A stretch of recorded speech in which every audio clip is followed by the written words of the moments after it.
సజీవుడైన యేసుక్రీస్తు నామమున మీ అందరికీ శుభోదయం. నేటి యొక్క వాగ్దానము 2 సమూయేలు గ్రంథము 22వ అధ్యాయం 17వ వచనం. ఉన్నత స్థలముల నుండి చెయ్యి చాపి ఆయన నన్ను పట్టుకొనెను.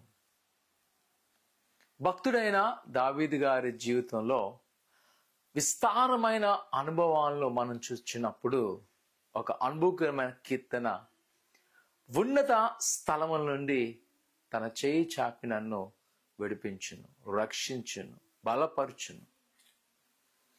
నిజమే, దావీదు గారి యొక్క ఆత్మీయమైన అనుభవాల్లో చూసినట్లయితే అంధకారములో ఉన్నప్పుడు, భయంకరమైన శత్రు భయంలో ఉన్నప్పుడు, బంధకాల చుట్టూ ఆవరించబడినప్పుడు ఎటువంటి ఒక భయం లేదు, ఎటువంటి ఒక ఆందోళన లేదు.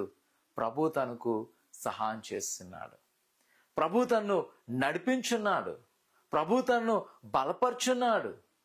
ప్రియ కుమారుడు కుమార్తె, ఈరోజు ఒకవేళ నీ జీవితంలో నమ్ము, ఆయన తన ఉన్నత స్థలములు నిన్ను రక్షించుటకు సంసిద్ధంగా ఉన్నాడు. ఆయన తప్పనిసరిగా నీ పట్ల ఒక అద్భుతాన్ని చేయడానికి సంసిద్ధంగా ఉన్నాడు. ఆయన ఎన్నడూ తన బిడ్డలను ఆపదలో నెట్టివెళ్ళనేది ఆయనకు ఆలోచన కాదు.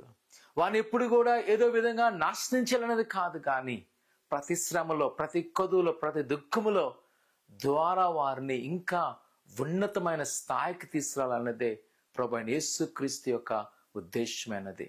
కావున ప్రియ కుమారుడు కుమార్తె, భయపడక, జడయక, ఆందోళన చెందక, ఎదుగో ప్రభు తన ఉన్నత స్థలం నుండి నిన్ను రక్షించుటకు, నిన్ను బలపరచుటకు, నిన్ను విడిపించుటకు ఆయన సిద్ధముగా ఉన్నాడు. నీ చుట్టూ ఎవరు నీకు సహాయం చేయలేకపోవచ్చు, నిన్ను ఎవరు కూడా ప్రేమించలేకపోవచ్చు. లేదా ఈరోజు నీకు కలుగుతున్న ప్రతి బాధలు బట్టి నువ్వు ఎంతో నిరుత్సాహముతో, దుఃఖముతో ఉన్నావేమో. జడేక, భయపడక, ప్రభు యేసుక్రీస్తు నమ్మకించు. ఆయన పట్ల గొప్ప కార్యం చేయను. ప్రార్థన చేసుకుందాం. పరిశుద్ధుడా, దేవా నీకు వందనాలు. ఉన్నతమైన దుర్గమ్మ, ఆశ్చర్యకరుడా నీకు వందనాలు తండ్రి.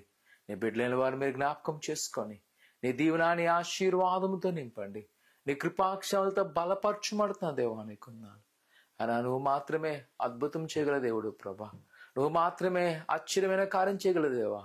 నీ సన్నిధిమైన కార్యములు మా పట్ల నెరవేర్చి, నీ సన్నిధి కాపుదల సంరక్షణ ఉంచి నడిపించుకోమని ఆయన ఇదిగో తండ్రి, ఈ ఉదయకాల సమయంలో ఎవరైతే వేదనతో బాధ కలిగి ఉన్నారో వారిని మీరే ధైర్యపరచమని నమ్మడుతున్నాం తండ్రి. ఆమేన్.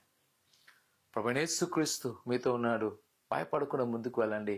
ఆయన సదాకాలము తన తోడుతో మిమ్మల్ని నడిపించును గాక. ఆమేన్.